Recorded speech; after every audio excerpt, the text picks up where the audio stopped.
that's how it works. And I love this service. So just a quick tip, if you ever want to do presentations online, that's a really good service. So with that in mind, Max, what do you think? Should we get started?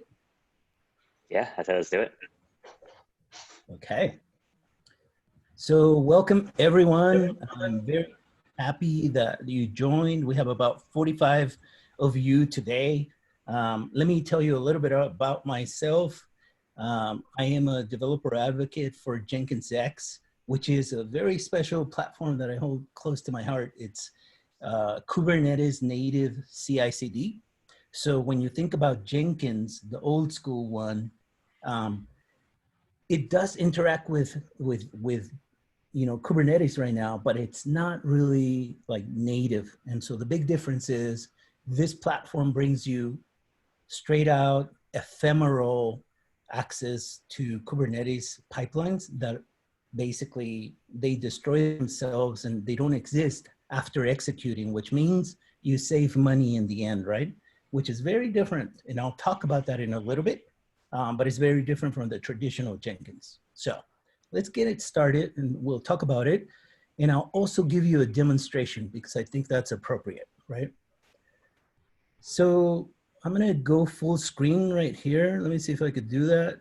Let's see, full screen, there we go. So let's explore Jenkins X. Let's have fun and just explore it, see what it's all about, right? So what is Jenkins X? The first question I get 100% of the time I'm at a conference is, what is Jenkins X? Why, and how does it fit in with Jenkins? Well, the reality is that Jenkins X is not Jenkins. They are two different pieces of software, and maybe for now, as you get acquainted with it, that's all you really need to know. They're very different, and I will explain why, right? One of my good colleagues, Victor Farsik, who is actually working at CloudBees with me, he had this quote and it made total sense, right? The quote, basically to demystify what Jenkins X is, he's saying Jenkins X is not better or worse than Jenkins, and it is not new and improved version of Jenkins. It's actually completely different. So if you take anything out of today, in our presentation today, please remember this because it will help you in your journey for Jenkins X. They're completely different. Treat it as a completely different platform, and I think you'll have a great start in your journey to get familiar with it.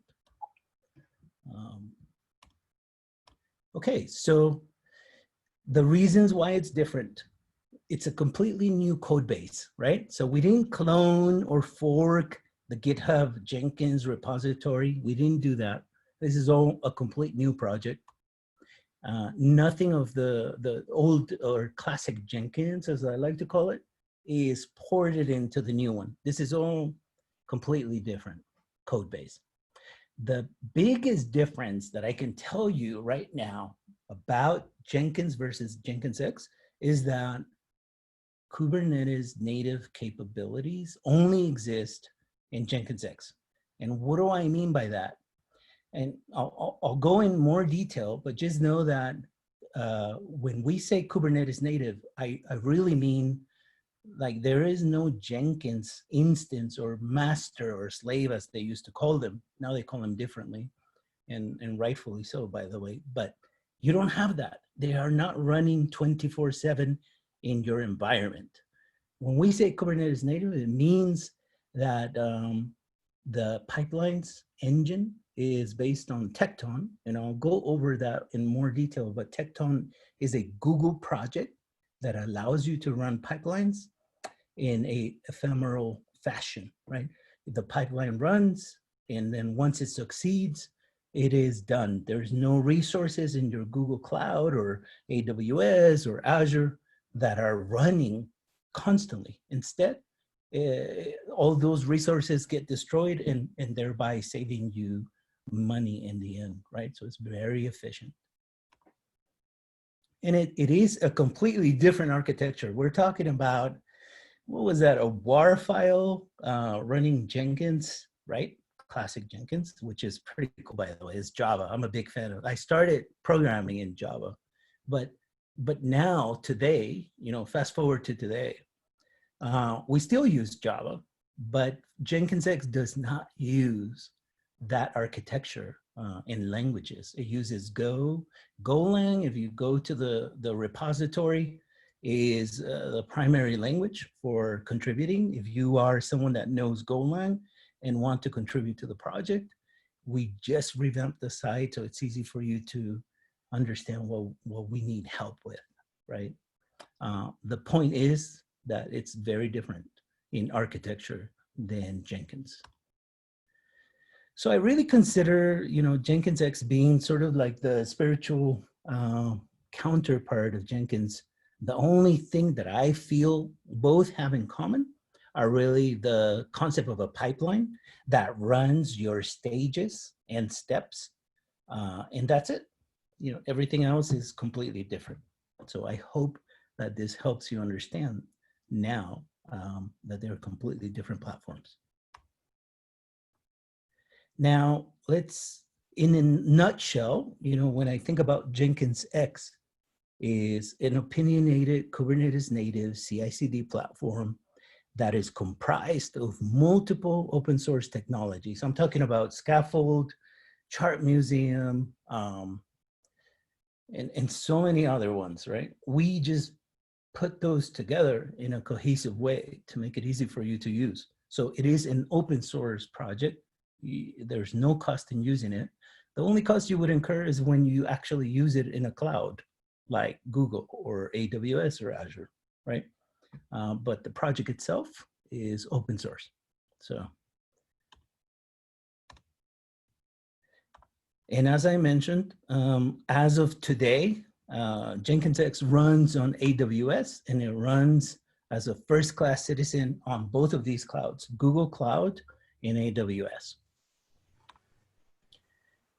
I mentioned earlier Tecton, and the reason is we have this great collaboration with the folks at Google.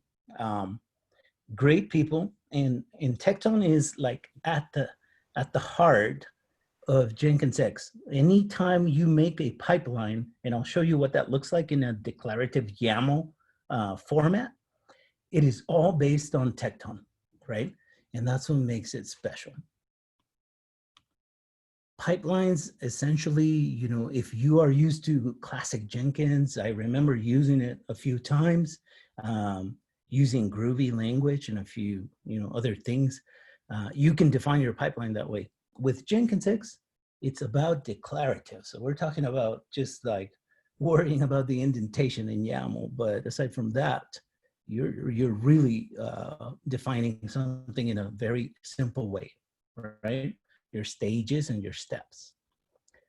And I mentioned this earlier, the beautiful thing about Jenkins X is that once your stages run, they're just getting destroyed. The resources do not exist after that, which means they're ephemeral, right? The way images are in Docker images and whatnot, like your whole infrastructure should be pretty much like that, right? And like we said, it's Kubernetes native because of that. So what does that look like? Now, let me see. I don't think you can see it quite well. Let me see if I can zoom in, maybe. No, I don't think I can zoom in.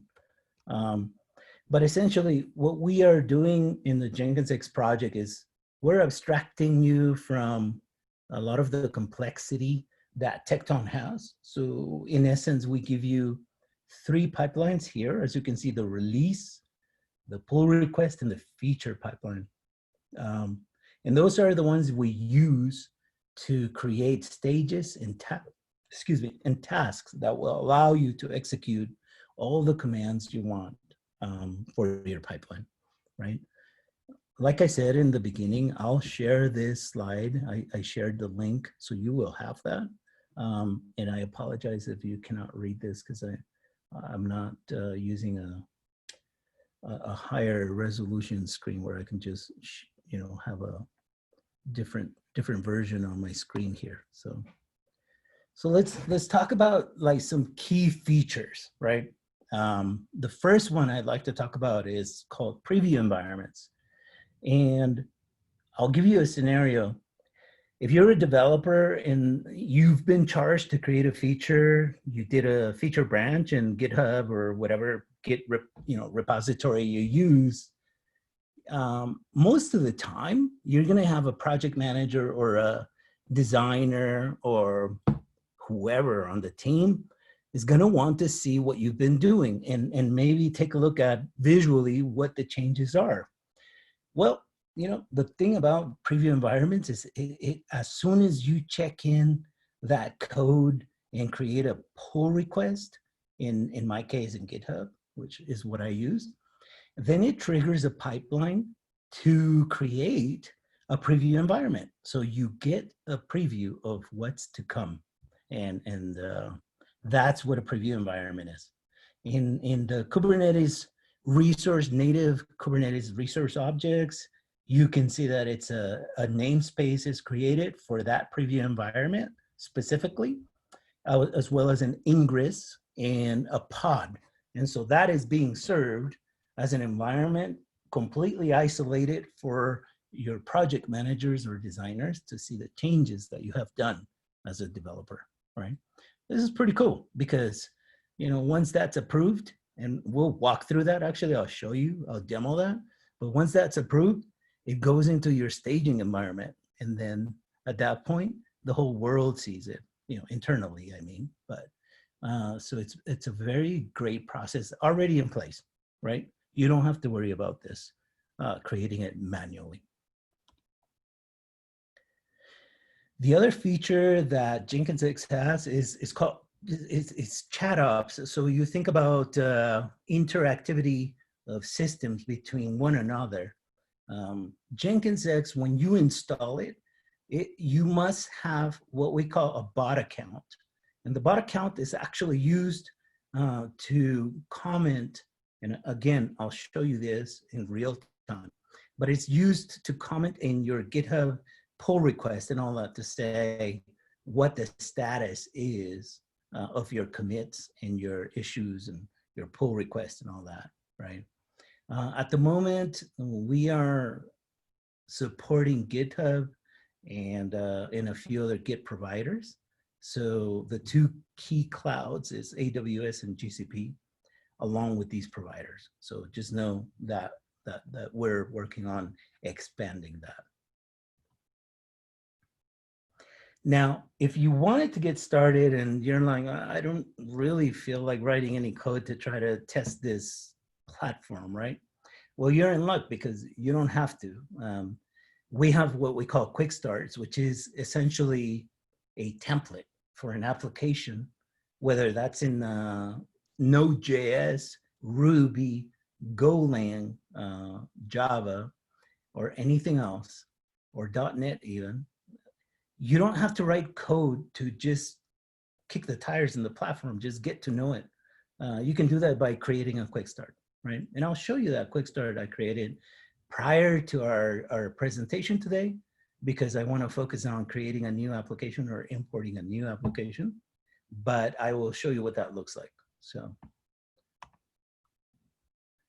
now, let's say you're a developer and you're already getting acquainted with the platform. You want to, start developing features in your application. How do you do it?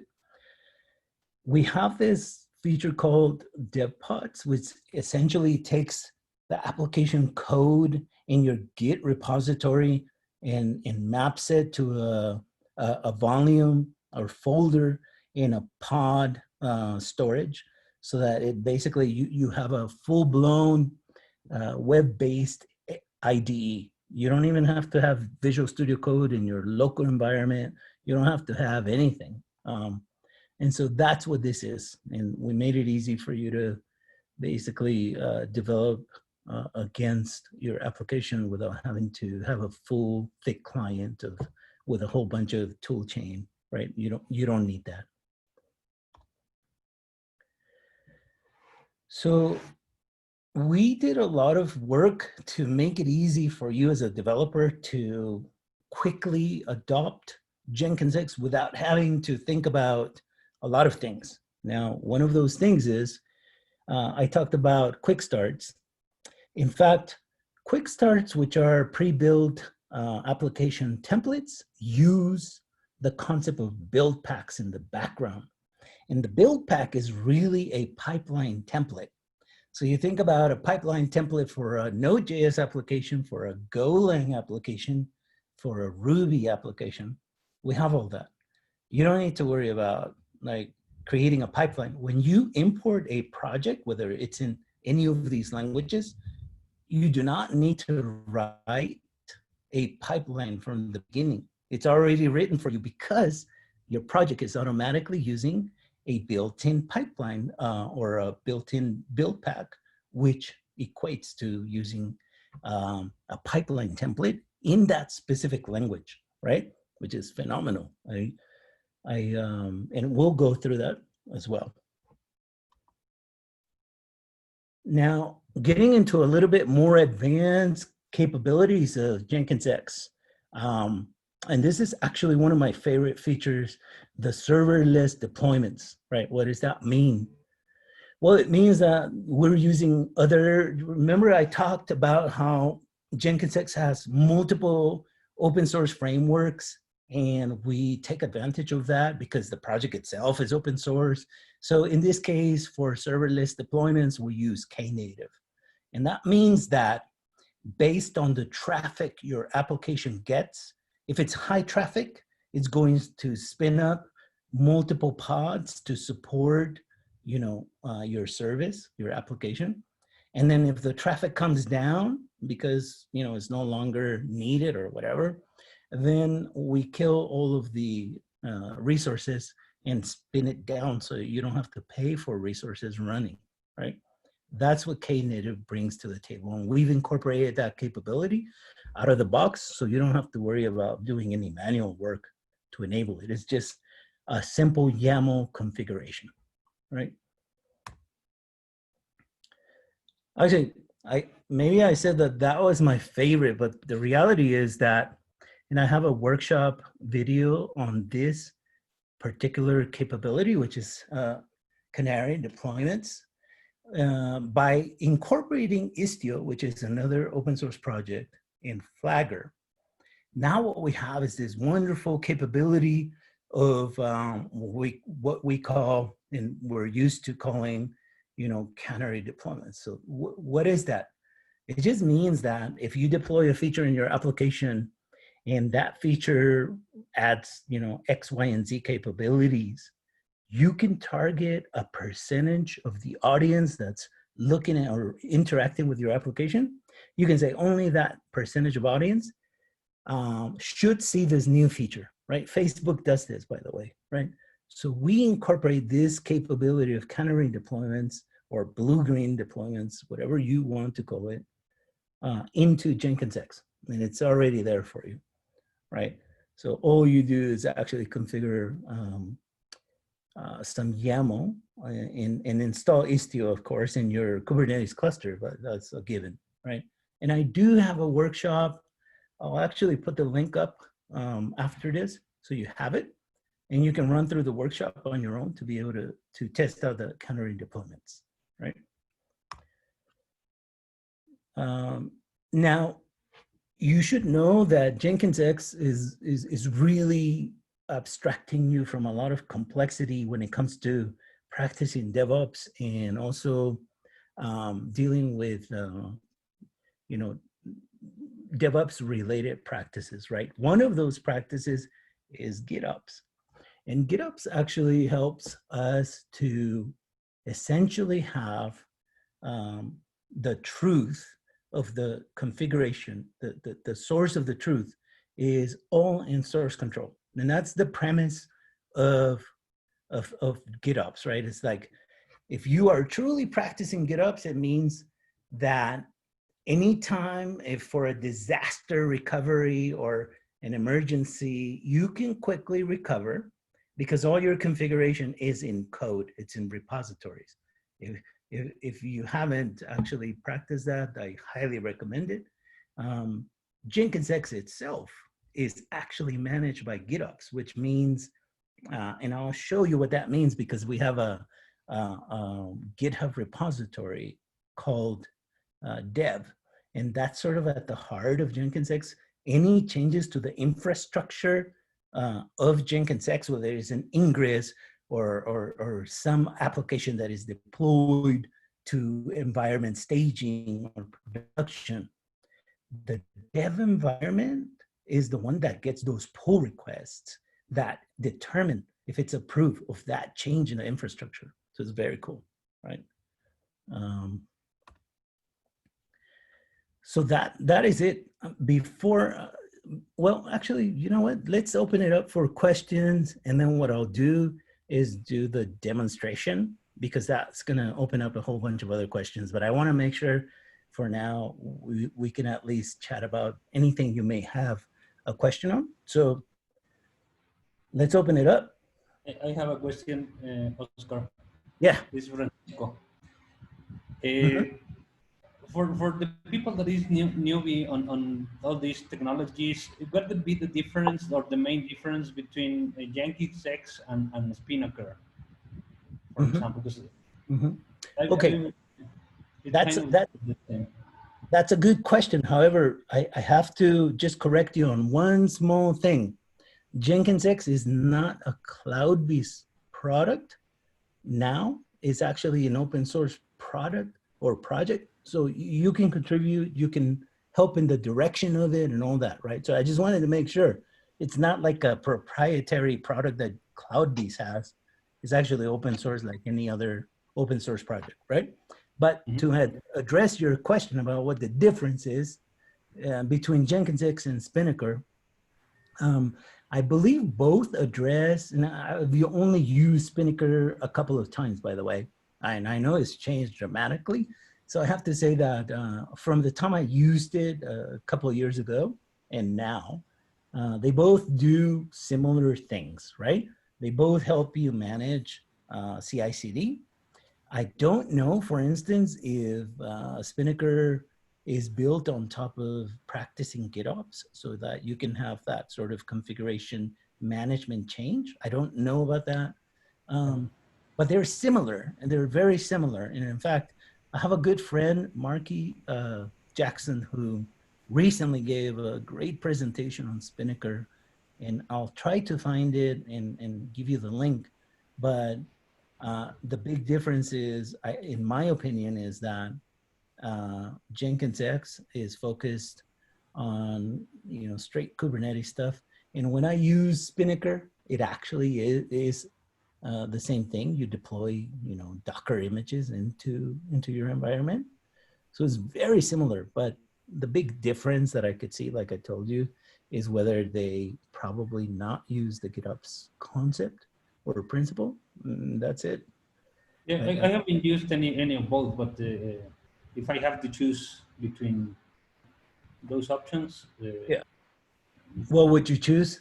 Yeah, I think you should try both, you know, because the reality is that I believe Spinnaker is a phenomenal product as well. I can't just tell you that Jenkins X is like the super product that's going to do everything for you.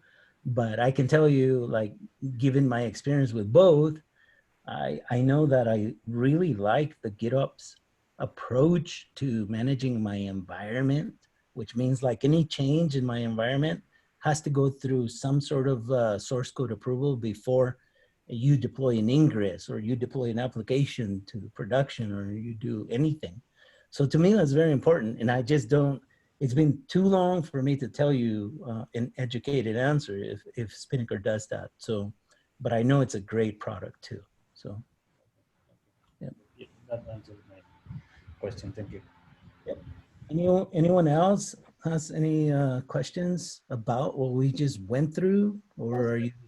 I think we have another question here in the chat, which is, ¿cuáles son las mejoras de cara a la experiencia de usuario y la usabilidad de la interfaz? Okay. So if I understand this correctly, Is it focused more, the question on the UI, you know, the user interface for Jenkins X, and if there's one versus Jenkins, maybe? What, Paulina, maybe if you help me understand the question a little bit. I know I understand the last part. It's very technical. I'm not sure. Okay, let's see. Yeah. So maybe we can have Ernesto just clarify the question a little bit. Yeah, so Ernesto, regarding Jenkins X, it does have a user interface, so you can, much like Jenkins, look at the pipeline runs and look at the, you know, the deployments that happen, but it's not as rich, at least as of today, as Blue Ocean, which is the Jenkins interface that we're used to, right? That's probably all I can tell you at the moment, right? And yes, Felipe, I will, we have the link to the repository for the presentation and the link, so you can like view this again, no problem. Yeah, Juan, we'll walk through at some point. You just need the actual browser to view the presentation. You don't need to clone the repository to be able to view it. So yeah, that's right. So Max just posted the link to it. Any other questions before I go into the demo part of this? Or is everyone ready for a cool demo? I have a question. Yes. Okay, so I was looking at the presentation, and one of the slides, it's about that it runs on AKS and GKE. So that made me wonder, is Jenkins X exclusive to EKS or GKE? No, you can actually run, let's say you set up Kubernetes on premise, you can run Jenkins X on your on-premise environment.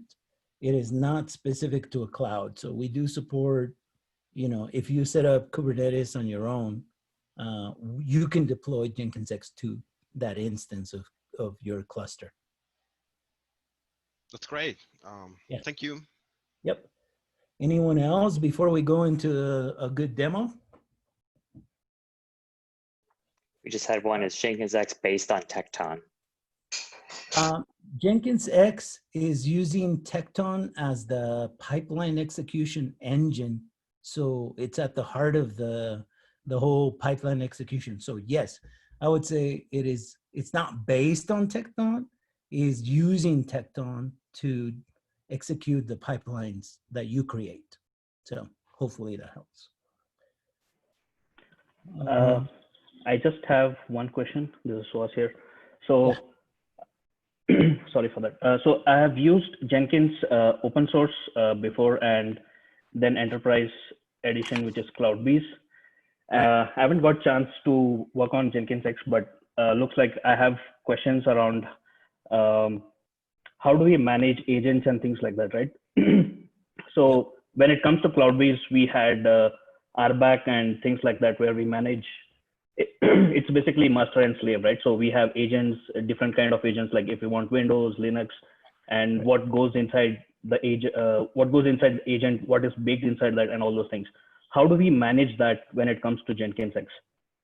Okay, so the simplest way that I can explain it is, if you think about Jenkins X being a whole bunch of CRDs and config maps and all of these native objects in Kubernetes, we are talking about the environment being a Kubernetes cluster. So when I think about your question, what does that mean? It means whatever you can do in Kubernetes, then you most likely can do in Jenkins X, right? So deploying a containerized application that runs on Alpine or Debian or any flavor of Linux, right? Whether it's a Node.js app or whatever. If you can, if you think of it in the abstraction layer at that level, then you should be able to do it with Jenkins X, because you are using Kubernetes in the end, right? If that makes any sense. With Jenkins, it's different. You don't run Jenkins, you know, entirely in Kubernetes. You can. We have Docker images that run it in any cloud, but it depends on with Jenkins is like it can run in multiple environments, which is great. But the difference between Jenkins and Jenkins X is that Jenkins X only runs in Kubernetes, if that helps. Okay, so it's a close match like how we have OpenShift from Red Hat, which is basically using orchestration of Kubernetes within inside that, right? It just gives a UI layer, so it's something similar to OpenShift. Yeah. So that's actually a good example. I want to go deeper into this because I think others will benefit.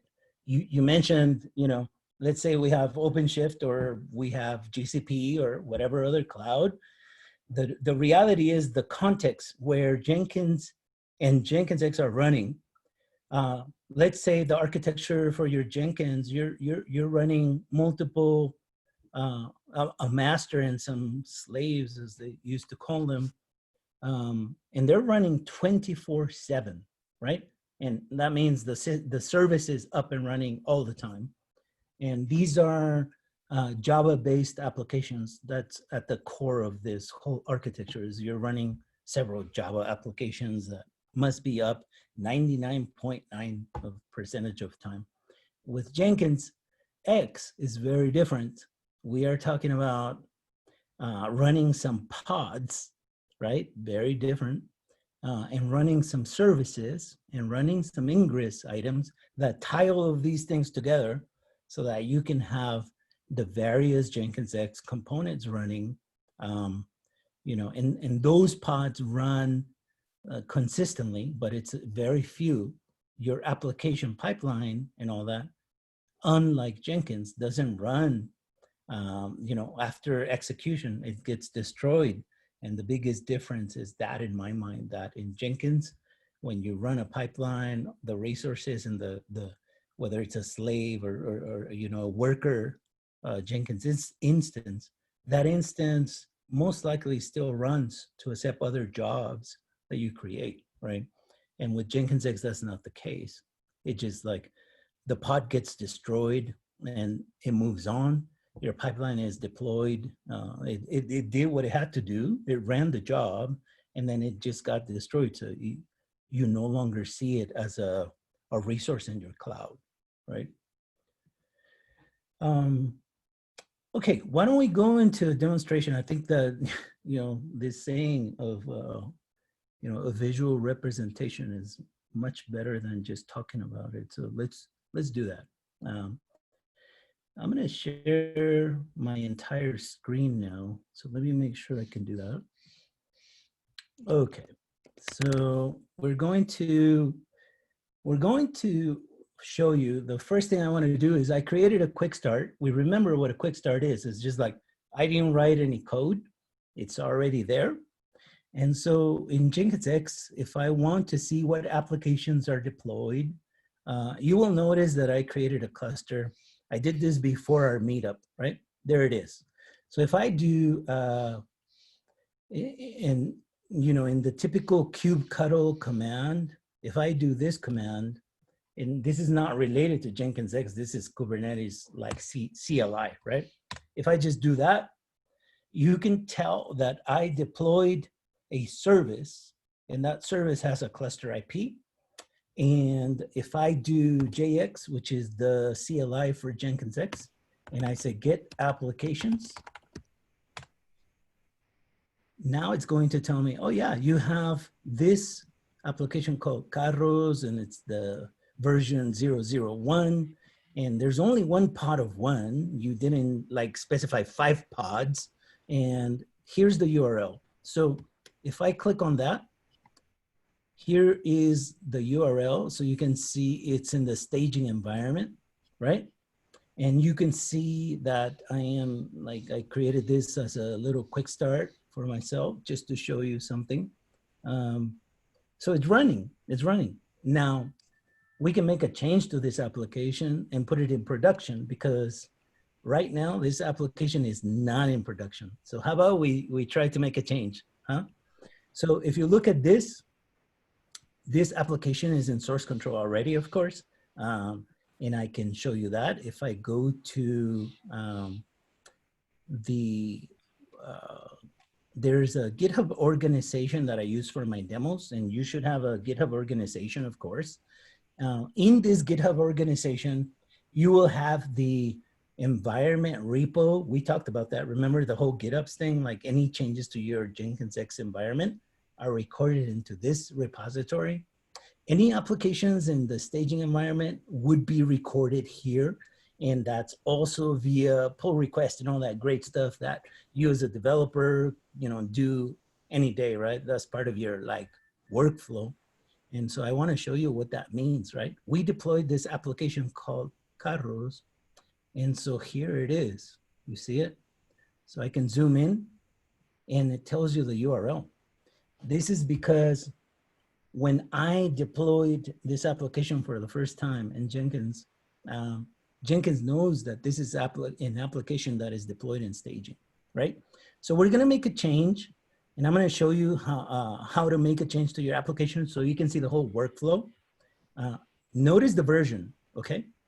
So one of the things that we will do is modify it, and you will see how the version changes, and then I will talk about what changed, because there's a lot of components involved in the change, okay? So let's go ahead and go into the code. So I'm going to go to, let's just go here to, I like Visual Studio Code. You probably do too. So here's the application, right? What I'm going to do, yeah. Espérate, estoy viendo tele. Ahí me ves, está moviendo el mouse ahí. Peditos. Uy, cuidado que hablamos. All right, so we'll continue this. I'm not sure what that was. So we're going to make a change to the application, and as a developer, what do? You create a feature branch, right? So if I do git checkout branch, I'm gonna call this homepage change, right? Just for the lack of a better option here.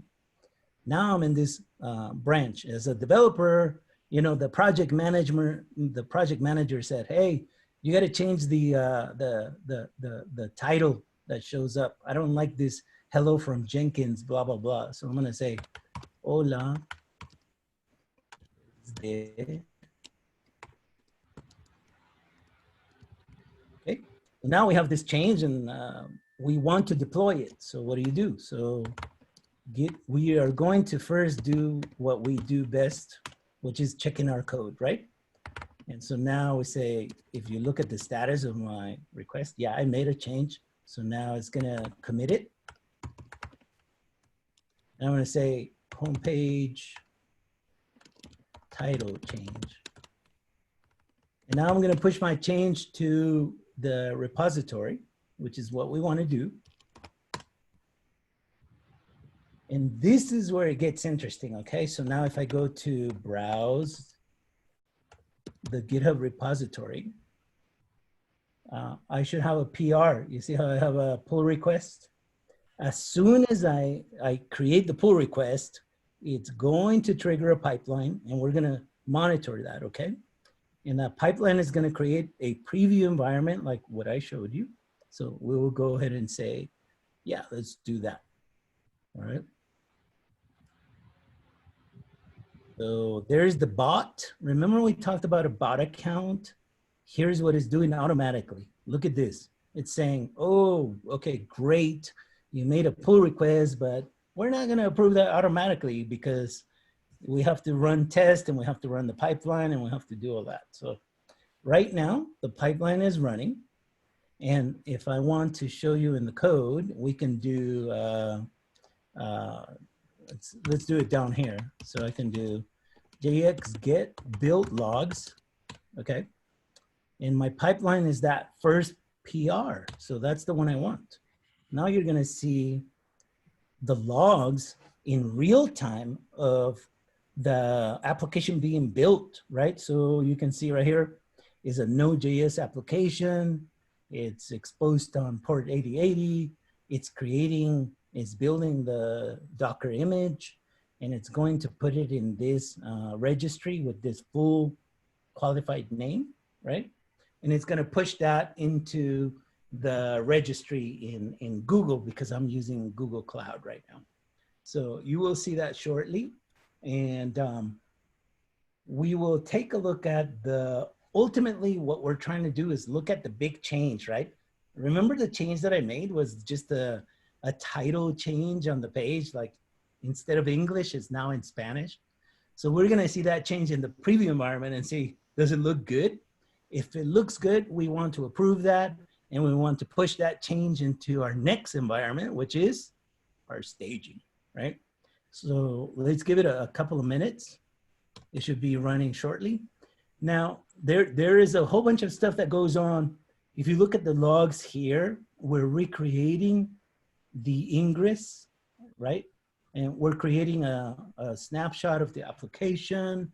We're telling it, hey, by the way, create an ingress, create a custom namespace for this environment, preview environment, and put it all together, and then just give me the link to it so I can look at it. That's what's going on right now, right? So let's let that run. And you can see that's the fully qualified name of the next version of the image that is being published right there. So you can see the tag, right? So anytime we make a change, just like any other Docker image, you will always see the tag. You know, some people say latest.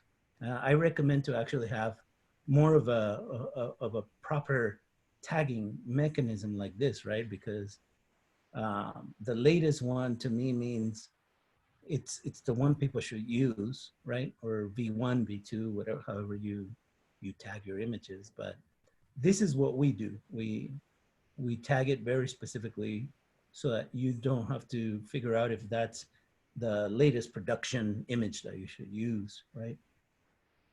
So we'll wait for that.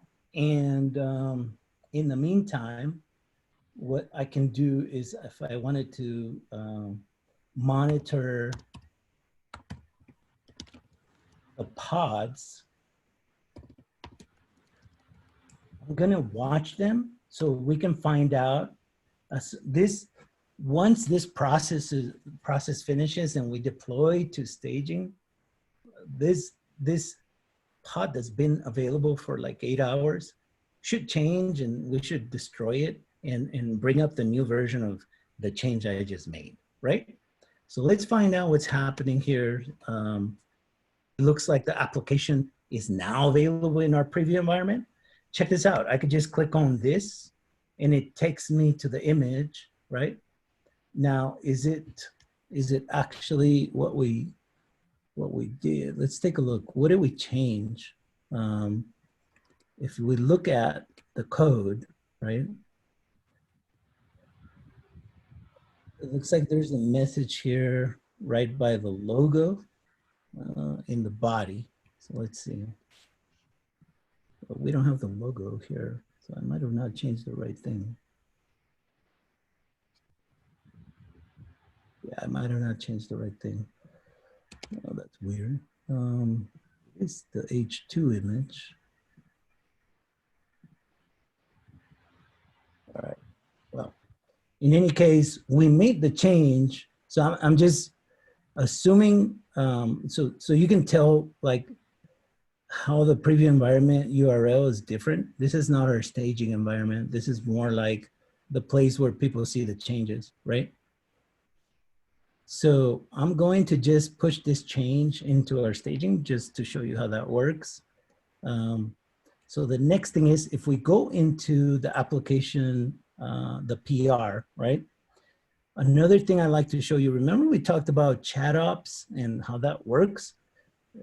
Jenkins X told me, hey, I built a preview environment. You can click here, which I can do right now. And it will open up the URL again and show me the preview environment, right? Now that's pretty cool. So it shows me, like I can give this link to my designer or project manager, and then they can decide if I can push this to staging. Now, assuming that they approved it, how do I approve it? Okay, So the next thing you want to do using chat ops, this is what I mean. I can say approve, right? Now, I am an approver in the owner's file in the root directory of this application. So this is why I'm able to type this. I can say comment. Now, as soon as I do that, check this out. It's going to trigger another pipeline, another action. You see that? And now it approved my change, which means in the staging environment, I'm going to have whatever change I made, right? So now it's kicking off the pipeline to make that happen.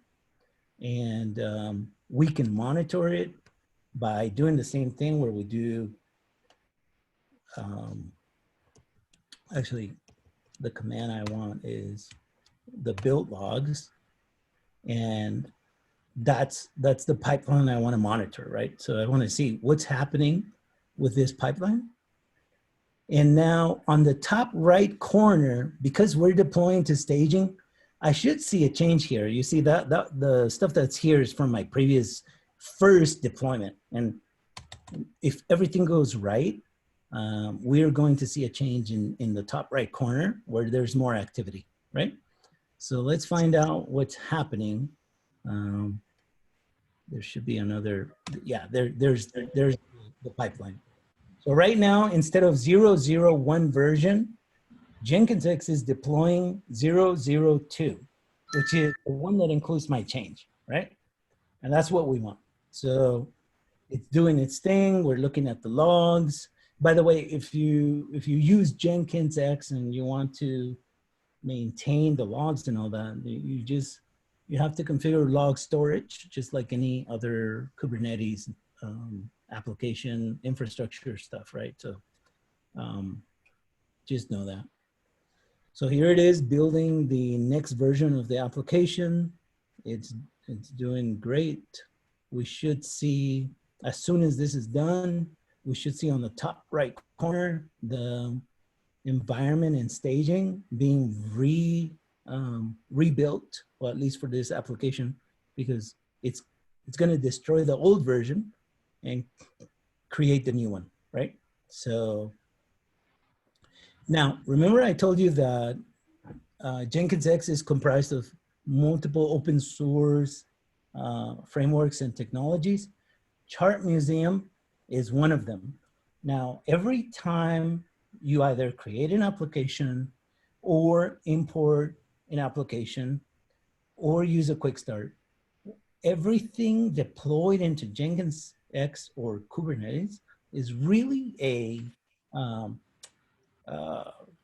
packaged application, and it really is just a Helm chart, right? So while this is going on, I'll show you what I mean.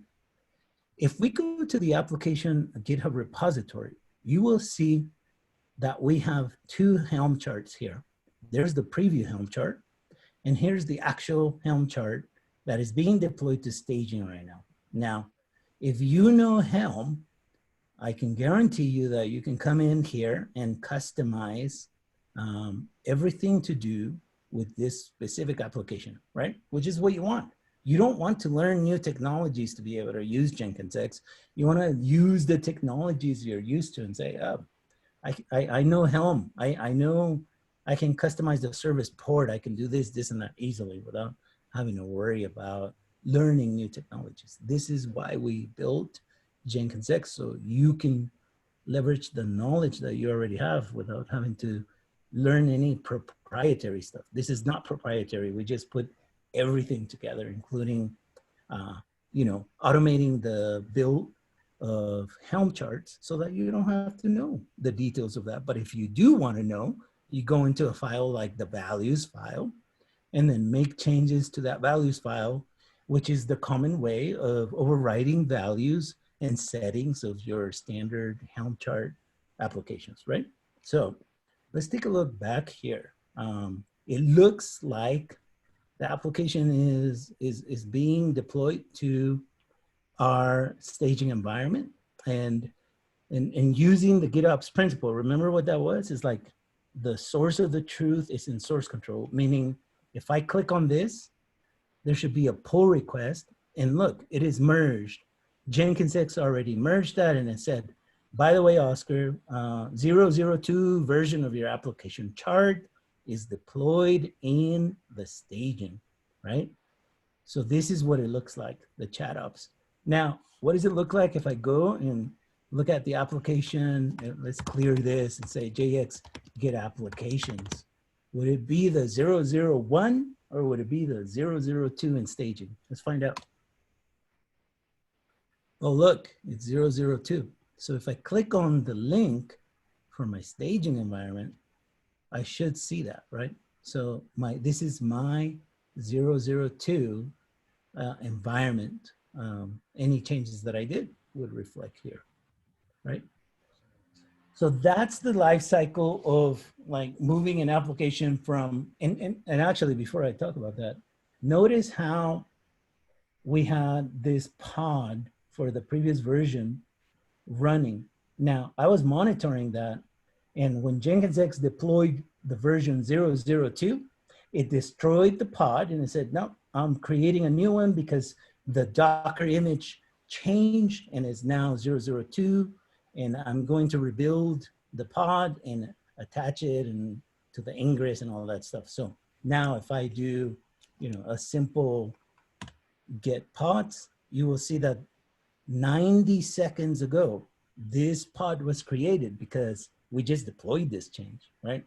So that's the power of Jenkins X, like being able to do these things without you being an expert in Kubernetes is what brings a lot of value to using Jenkins X, right? Now, this one, yeah, go ahead. I'll open it up for questions. All right, thank you. And is it possible to implement kind of a deployment strategies like you said, Canary or green deployments? Yeah. Yeah, absolutely. And I have a YouTube video on that. Let me see if I could pull it up in a second. So let's see. I gotta go to the account that manages that. That's not it. That's a good question because I want to paste the link to the workshop where I walk you through canary deployments. And it's right here. So let's go to the playlist. And it's going to be this workshop one. Let me see if I can, that's the continuous delivery. Hang on one second. Or that repo that you imported so it can act as the pipeline execution engine, right? Or the executor. So something went wrong on your end that it didn't happen, is my feeling. It's playing. Hang on one second. Like I said, the end result, what everyone should be seeing now.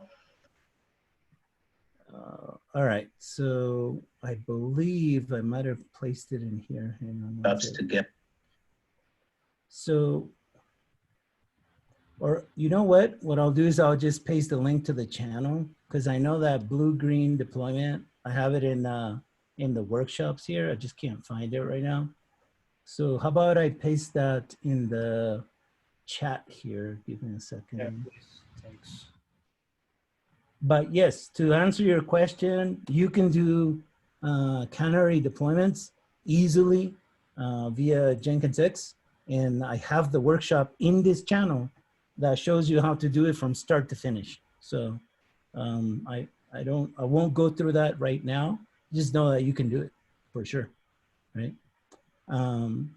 Okay, so any other questions before so we walk through a few things with the quick start in the developer workflow, like when you want to make a change to your application, you know, what happens? Any questions on that that you may have that I can answer? Anybody? ¿Alguien? Por favor.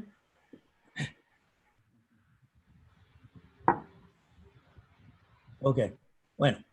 So the next thing I want to show you is how do you import an existing application? Because, you know, like my colleague Victor said, the world didn't come to be yesterday.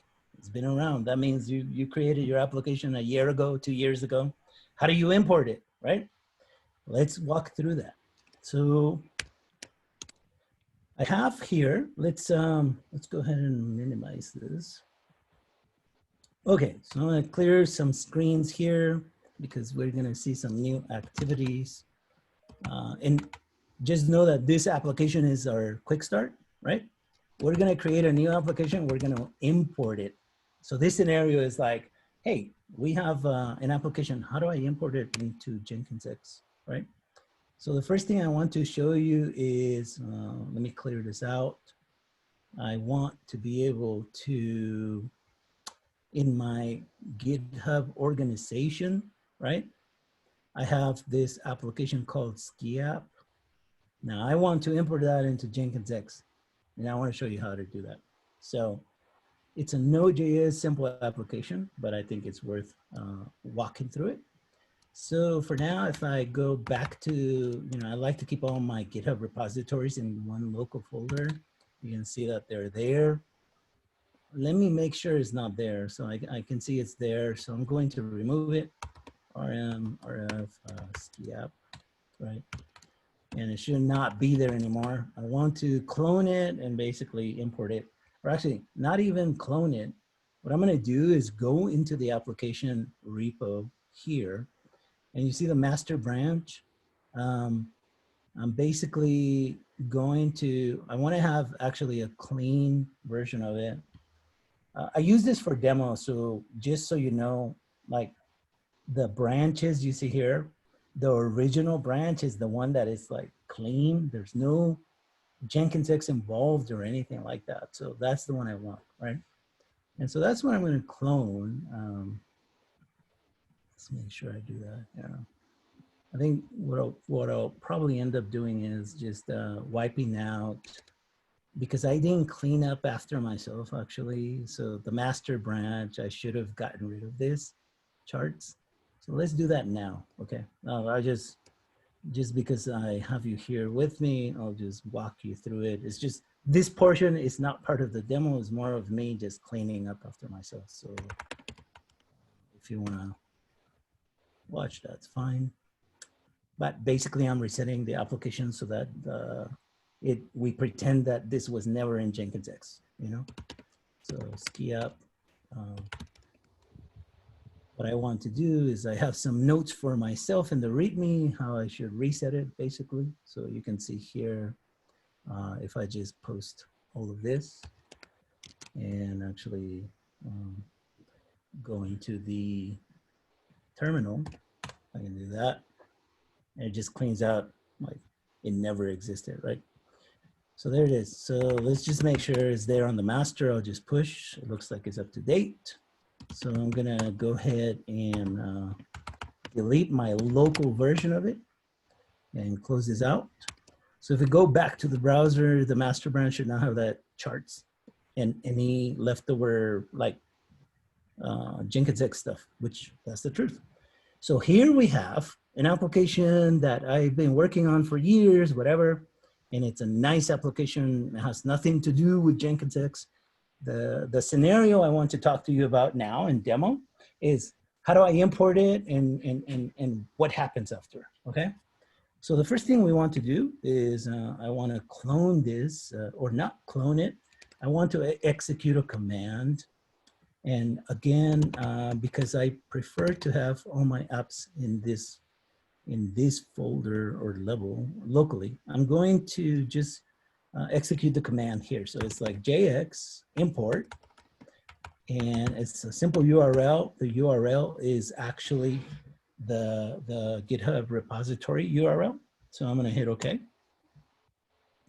Now, remember we talked about the bot account, and then we have, in your case, in my case, is my GitHub account, SharePoint Oscar. That's like different. It's just the regular account. I want to import it as me, right? So I'm going to select SharePoint Oscar. And so in the background, just so you know what's happening, Jenkins X is detecting what language my application was written on. In this case, it's server-side JavaScript, or as it's called today, Node.js. It's also saying, now that I have that, I need to ask you if you want to deploy the preview of this in some specific naming convention of a namespace for this application. I'm just gonna say no, so I'm gonna hit enter. But it already knows that it's a Node.js application, which is great, right? So it's doing a whole bunch of stuff in the background, including adding the bot account as a collaborator, because remember when we do the chat ops, the bot account is actually interacting with my repo and saying, oh, this is not approved. Oh, you know, you got to do this, do that. So that's what's happening. In addition, is actually creating a webhook, and the webhook is what allows the bot account to interact with the application to be able to say, oh, at this point when Oscar did a pull request, I need to find out if, you know, the test passed or whatever he has running, right? So let's let this finish. Okay, great. This is the experience you want to see. Now, if I want to monitor what's happening, a pipeline got executed right now and it started. So let's look at what's happening, right? There it is. So when Jenkins X imported my application, it's saying, let's take a look and deploy the application. It's going to go straight into the staging environment, right? So remember we talk about build packs? Why do we have all of these steps? Look at this: build, npm install, npm test, all of these things. Why do we have them? Well, because Jenkins X detected that my application is a Node.js, and in every single application we do as per best practices, what do? We do npm install, npm test, and npm build. Like those are standard scripts on your package file, right? So we do that for you automatically. You don't have to worry about it. It's happening automatically. Notice I haven't written a pipeline yet, right? Like in all these demos, right now, what we're talking about, I have not written a single line of a custom YAML pipeline. I haven't done that. So all I've done is import an application and create a quick start, and Jenkins X already knows it's a Node.js, and it runs like my test, and it runs all that stuff. So that's pretty cool, right? I didn't have to do a lot. And some of us may be good with that, but most likely than not, at one point, you need to run a custom bash command or execute a call to an API or anything like that, right? So what do we do then? Okay, I won't get to that just yet. I wanna make sure this finishes, and then I wanna show you the outcome of this, right? So as you can see, the task to deploy this pull request pipeline is actually running right now. And that's based on the GitOps principle, right? It's running against the staging environment. And the staging environment is where we're deploying the application. Notice how on the top right corner of my terminal, it already started like doing some stuff. It means it's running the pipeline to deploy this application into the staging environment, right? So that's what you're seeing here on the top right corner. The staging environment is being modified. The YAML file of that environment is being modified. It's saying, oh, I just got a notification that a new application is being deployed to staging. Now it's executing a few things in the background, including creating some ingress annotations and a few other things, a pod to host the application and make it publicly available, right? So you will see that shortly. Let's let that finish, and then we'll browse right on the browser to go to the staging environment for that app. In the meantime, please ask any questions. I don't want to feel like I'm on my own here, so if you have any questions, please ask. We'll you know, go along and show you different things as you bring them up. Happy to do that. So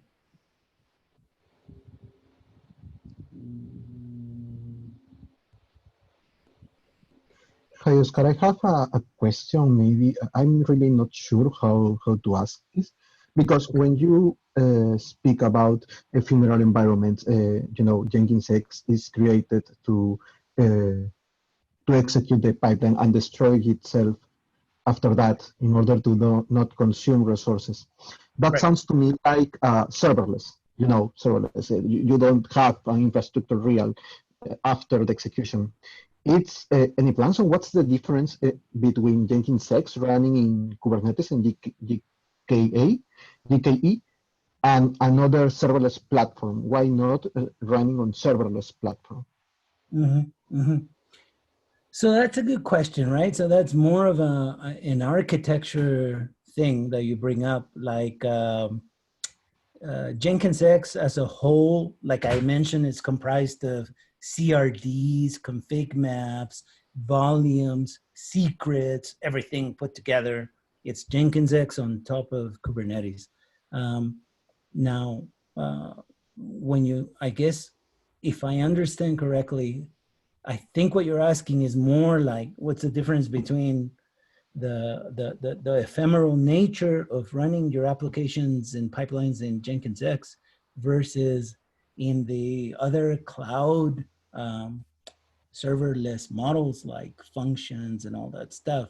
I think it's just a different architecture, you know? I think it's just a different architecture, and I'm not saying maybe we could have built Jenkins X with those native services, but the truth is we wanted to abstract you from a cloud dependency, right? So meaning you don't need to know what cloud you're running Kubernetes in. If it's Kubernetes, then that's all that matters for Jenkins X, right? And that's the biggest difference, right? With serverless, I mean, starting from the naming convention in Azure is called one thing and it acts a different way than serverless functions in AWS. There's just like, you can't keep up as an end user. So there's no point in trying to build something that caters in that way, at least for Jenkins X to cater in that manner to the multiple clouds. Instead, we abstract you from that and say, as long as you're running Kubernetes in that cloud, Jenkins X can run. So hopefully that helps. Okay, so what happened here, it looks like our job is done. If we go into the staging environment repository, we certainly have a merge pull request, which means, you know, this version of the application called Ski App is deployed there. You might be wondering what that application is all about. Well, I am a big ski fan, like basically all winter I ski. So I love just being able to do that. So I try to use my job to remember that in the off season, I gotta have something to entertain me. So if I go to applications, what do I see? Oh, I see the Ski App application is deployed in my staging. So how do I browse to it? I just click on that and there it is, you see? That's all it takes. So I went from an application that was in our corporate GitHub organization and imported it with a single command line. And then it immediately deployed it into staging for everybody in my team to see. And now I can make changes. And those changes will be reflected as I do a feature branch, just like we did with the quick start, right? Now with the quick start, I wasn't quite happy because you didn't actually see a visual change, okay? So we have a few more minutes. I just want to show you how this change will work. And so what I'm going to do is in that application, the Ski App application, I'm gonna open it in Visual Studio Code and quickly make a change. Now, let's talk about a visual change. You see the navigation here. There's like a whole bunch of menu items. I'm just going to leave one of them and I'm gonna leave the contact one and remove all of the other ones. How's that? Just like a, you know, some trivial change that you can see. So what I'm going to do is, let me minimize this here. And we're going to go through the same process we did, developer workflow, but it's just this time around, you're actually going to see the change, which is what I wanted you to see in the first place. So I'm going to say git checkout branch. I'm going to call this Meetup homepage, right? Whatever. So now I go into the index file, which is just a standard like, you know, HTML file. And I'm going to remove all of these navigation items and just leave the home, right? So now I'm going to say git add everything, and I'm going to git commit, and I'm going to say removed global nav items, okay? I'm going to push it to my branch, which is my feature branch, right? You know about that as a developer. There it is. So if I go to that application now, I will need to create a pull request in order to trigger the pipeline to make this change in staging environment. Because right now, let's just recap. The staging environment is showing me it has all of this navigation. And the manager says, hell no, we don't want that. We just want one. So I'm gonna go ahead and say, okay, I have my changes. I'm gonna say removed all nav items, right? So hit okay. Now, Jenkins X is going to come in and say, oh, I see that you made some changes. So I'm going to trigger a pipeline to make sure that those changes are being tested. So it's running my pipeline right now, right? So now if I go here and I go get build logs, which is typically what you want to monitor, there it is, right? That's my application. That's my pipeline, fully qualified name if I ever needed it. That's my first PR. So I can just do that and watch the build process go through. Now, and I apologize for this, I should have installed the UI so you can see what that looks like versus Jenkins, right? So I had a whole bunch of other stuff going on before this today, but I think I'll leave you with a link on one of my workshops which shows you how to do that. So I don't feel as bad, and I hope it helps you anyway. But that's like, if you want to look at the logs for a given deployment of an application and you don't want to use the terminal, you can use the web UI of Jenkins X to be able to see all this. So you know, for those that do not prefer the terminal, then you can use the web UI, okay? So right now, you know, just to recap what's happening is like the change to the homepage is being deployed and it's executing, you know, a new Docker image tag, and it's also doing a new chart, Helm chart version, because that's how we keep track of it. And now it's also deploying the preview environment. Remember we talked about preview environments? We're not directly deploying a change to staging. We want the opportunity to see the change first. So this is what's happening in the background. It is now polling for that gateway or IP address to give us, return the right response. And as soon as it does, it looks like it already did. So our change should be here, right? You ready? There it is. See, our change in the preview environment says, yep, all the navigation is gone except the home page.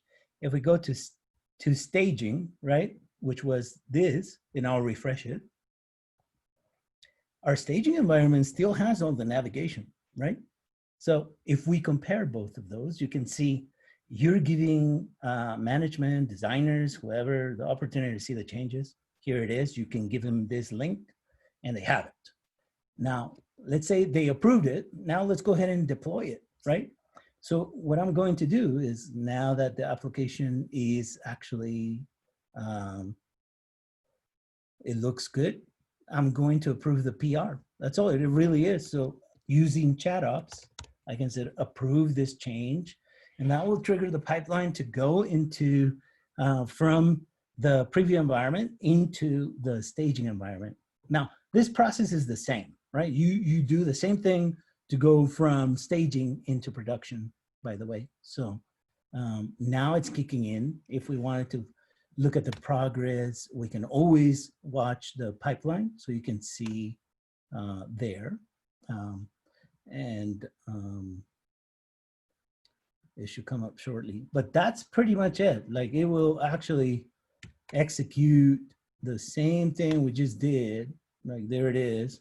And it's gonna put that into the staging environment, right? So here's our preview. We removed all the navigation. When that pipeline finishes running, we should not have any of these links here except the home. So that's our way of testing.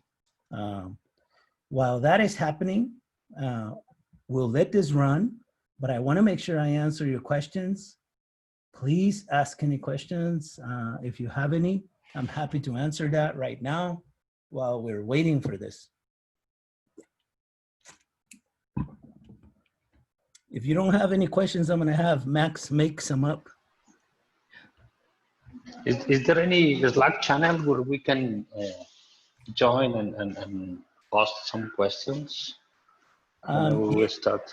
Yeah, I'll show you in the presentation, I have actually in the end, let's see here. You want to go to this Slack channel here. I'll just open up Slack so you can copy that. Give me a second. We have 2 channels in Jenkins X that are public, and they are in the Kubernetes namespace, okay, or workspace. Now, the ones that you want to look at are if you are contributing to Jenkins X, you want to look at the dev. But if you're just a user asking questions on how to use Jenkins X, this is the one for you, Jenkins-X.user, okay? Now, recently, I helped deploy the Jenkins X site to revamp it and help you as a developer get acquainted with Jenkins X. So if you want to join our community, we do have a newsletter and subscription, but we also have the roadmap, right? To talk about the roadmap of the product or the project. And we also have the office hours, which I encourage you to join. We have a calendar here, as you can see, so you can easily like add it to your calendar. And we walk you through, the Slack channels are right there too. So all you need to do is really click on this link here to join the Kubernetes names workspace and join it. And then you'll have access to the ask any questions. If it's not me answering the questions, it will be some other folks. So, there's several that help out, but just know that we are here to help you. So hopefully that answers your question. Let's see how we're doing here. Okay, it looks like the pipeline completed, which is great, right? So if we go JX Git applications, we should see another version of the ski app. Not quite yet. I think that's still 98, right? Let's get build logs and see if there's another pipeline. Yeah, so it's actually deploying it right now as we speak. So you can see like it's creating the Helm chart and storing that Helm chart in Chart Museum, all versioned, right? So the next chart that it's creating is gonna be 00.99, right? So that's the next one. And so it's doing that right now. So I hope this gives you an idea like the workflow of how things work, right? It's like we're in the background, a lot of stuff happens, but it's important for you to know what's happening so that if you need to tweak, whether it's the Helm chart with the values, and you're saying like, Oscar, I need to deploy Mongo with my application. It's not just the Node.js. How do I do that? Well, you do the same thing as you do if you deploy a Helm chart, which contains the requirements or dependencies. We don't do anything different. So if you know Helm, you know Jenkins X. That's the key takeaway for you. Okay, so it looks like we have deployed the newest version.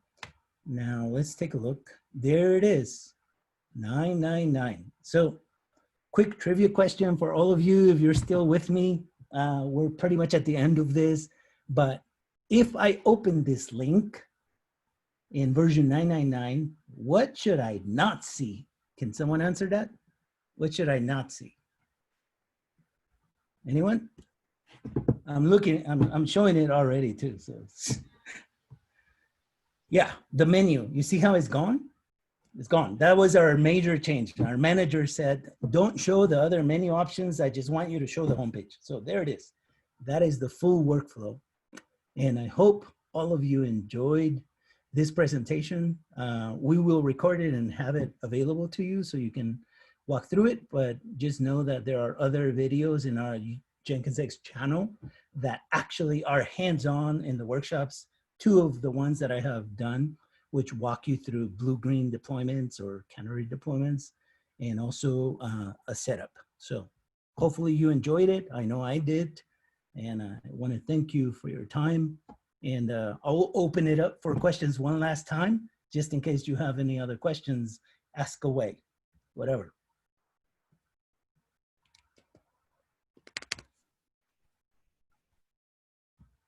I have another question. It's related to resources to learn Jenkins X. I want to check actually the YouTube channel. Thanks for that.